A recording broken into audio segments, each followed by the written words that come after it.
ಇನ್ನು ಚುನಾವಣಾ ಹೊತ್ತಿನಲ್ಲೇ ಚಾಮರಾಜನಗರದಲ್ಲಿ ದೋಸ್ತಿ ಪಾರ್ಟಿಗೆ ಕಾಂಗ್ರೆಸ್ ಶಾಕ್ ಕೊಟ್ಟಿದೆ. ಚಾಮರಾಜನಗರದಲ್ಲಿ ಆಪರೇಷನ್ ಹಸ್ತ ಬಹಳ ಜೋರಾಗಿ ಭರ್ಜರಿಯಾಗಿ ನಡೀತಾ ಇದೆ. ಬಿಜೆಪಿ ಮತ್ತು ಜೆಡಿಎಸ್ನ ತಂತ್ರಗಾರಿಕೆಯ ವಿರುದ್ಧವಾಗಿ ಆಪರೇಷನ್ ಹಸ್ತ ಚಾಮರಾಜನಗರದಲ್ಲೂ ಕೂಡ ಆರಂಭ ಆಗಿದೆ. ಬಿಜೆಪಿ ಮತ್ತು ಜೆಡಿಎಸ್ನ ಮುಖಂಡರನ್ನ ಸೆಳೆದುಕೊಳ್ಳೋದಕ್ಕೆ ಸಕ್ಸಸ್ ಆಗಿದೆ ಕಾಂಗ್ರೆಸ್. ಕೈ ಹಿಡಿಯೋದಕ್ಕೆ ಸಿದ್ಧರಾಗಿದ್ದಾರೆ ಬಿಜೆಪಿ ಮತ್ತು ಜೆಡಿಎಸ್ನ ಹಲವು ನಾಯಕರು. ಅದರ ನಡುವೆ ಆಪರೇಷನ್ ಹಸ್ತಕ್ಕೆ ಟಕ್ಕರ್ ಕೊಟ್ಟಿದೆ ಕಾಂಗ್ರೆಸ್ ಪಡೆ.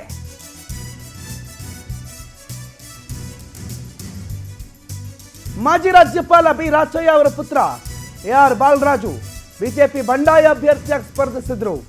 ಅವ್ರ ಜೊತೆಗೆ ಚಿನ್ನಸ್ವಾಮಿ, ಸುಪ್ಪಪ್ಪ, ಮಾದೇವ ಸ್ವಾಮಿ ಇವರೆಲ್ಲ ಸೇರ್ಪಡೆಯಾಗಿದ್ದಾರೆ.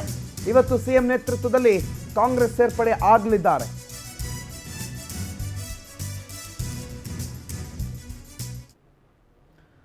ಸೊ ಬಿಜೆಪಿಯನ್ನ ಮಣಿಸಬೇಕು ಅನ್ನುವಂಥ ಹಿನ್ನೆಲೆಯಲ್ಲಿ ಕಾಂಗ್ರೆಸ್ ಬೇರೆ ಬೇರೆ ರೀತಿಯ ಕಾರ್ಯತಂತ್ರಗಳನ್ನು ರೂಪಿಸ್ಕೊಳ್ತಾ ಇದೆಯಲ್ಲ, ಅದರ ಭಾಗ ಇದು ಕೂಡ ಒಂದು.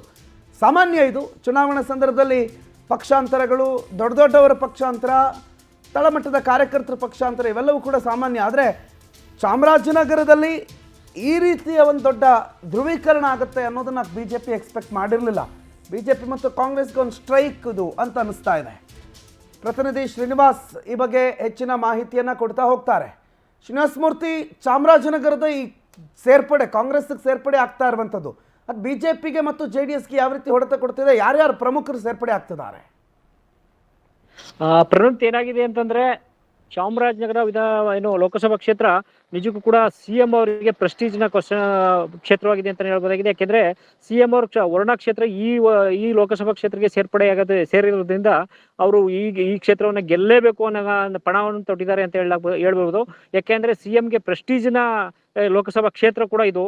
ಹಾಗಾಗಿ ಮತ್ತೆ ಕಾಂಗ್ರೆಸ್ನ ಭದ್ರಕೋಟೆಯನ್ನು ಕೂಡ ಇದು ಚಾಮರಾಜನಗರ ಲೋಕಸಭಾ ಕ್ಷೇತ್ರ ಆಗಿದೆ. ಆ ಹಿನ್ನೆಲೆಯಲ್ಲಿ ಕಳೆದ ಬಾರಿ ಮಾತ್ರ ಬಿಜೆಪಿ ತೆಕ್ಕೆಗೆ ಹೋಗಿತ್ತು, ಅದು ಅಲ್ಪ ಮತದಿಂದ, 1800 ಮತದಿಂದ. ಉಳಿದಂತೆ ಕಾಂಗ್ರೆಸ್ನಲ್ಲೇ ಇದ್ದಂತ ಈ ಕ್ಷೇತ್ರವನ್ನ ಈ ಬಾರಿ ಕಾಂಗ್ರೆಸ್ ಉಳಿಸ್ಕೊಳ್ಳಕ್ಕೆ ಸತತ ಪ್ರಯತ್ನವನ್ನ ಮಾಡ್ತಾ ಇದ್ದಾರೆ ಅಂತ ಹೇಳ್ಬೋದಾಗಿದೆ. ಅದೇ ರೀತಿ ಆಪರೇಷನ್ ಕಮಲದ ಮೇಲೆ ಕೈ ಹಾಕಿದೆ ಕಾಂಗ್ರೆಸ್ ಅಂತಕ್ಕಂಥದ್ದು. ಅಂದ್ರೆ ಕಾಂಗ್ರೆಸ್ ಕೂಡ ಒಂದು ಈ ಆಪರೇಷನ್ ಹಿಡಿದಿದೆ ಅಂತ ಹೇಳಲಾಗ್ತಾ ಇದೆ. ಇವತ್ತು ಸಿಎಂ ಬರೋ ಹಿನ್ನೆಲೆಯಲ್ಲಿ ಬಿಜೆಪಿಯ ಮತ್ತು JDSನ ಹಲವು ಮುಖಂಡರು ಇವತ್ತು ಸಿಎಂ ನೇತೃತ್ವದಲ್ಲಿ ಒಂದು ಕಾಂಗ್ರೆಸ್ ಪಡೆಯನ್ನ ಸೇರ್ತಾ ಇದ್ದಾರೆ.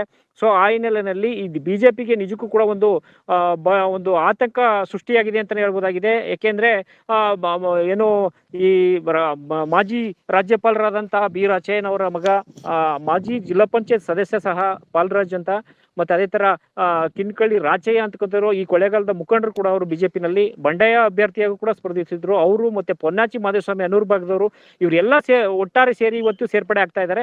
ಸೊ ಒಟ್ಟಾರೆ ಇದು ಕಾಂಗ್ರೆಸ್ ಮತ್ತೆ ಬಿಜೆಪಿ JDS ಈ ಎಲ್ಲಾ ಮುಖಂಡರುಗಳು ಇಲ್ಲಿ ಸೇರ್ತಾ ಇರೋದ್ರಿಂದ ನಿಜಕ್ಕೂ ಕೂಡ ಅದು ಒಂದು ಬಿಜೆಪಿ ಇದಕ್ಕೆ ಒಂದು ಬಹಳ ಹೊಡೆತ ಕೊಡ ಅಂತದ್ದೇ ಆಗಿದೆ. ಒಟ್ಟಾರೆ ಈ ಕಾಂಗ್ರೆಸ್ನ ಒಂದು ಸಿಎಂ ಕ್ಷೇತ್ರ ಆಗಿರೋದ್ರಿಂದ ಸಿಎಂ ಈ ಒಂದು ತಂತ್ರವನ್ನ ಮಾಡ್ತಾ ಇದ್ದಾರೆ. ಮತ್ತೆ ಸತಾಯಗತೆ ಗೆಲ್ಲಬೇಕು ಅನ್ನೋ ನಿಟ್ಟಿನಲ್ಲಿ ಎಲ್ಲಾ ರೀತಿಯ ಒಂದು ತಂತ್ರವನ್ನು ಉಪಯೋಗಿಸ್ತಾ ಇದ್ದಾರೆ ಅಂತಾನೆ ಹೇಳ್ಬೋದಾಗಿದೆ. ಪ್ರಣೋದ್, ಥ್ಯಾಂಕ್ ಯು ಶ್ರೀನಿವಾಸ್ ಮೂರ್ತಿ ಮಾಹಿತಿಗೆ.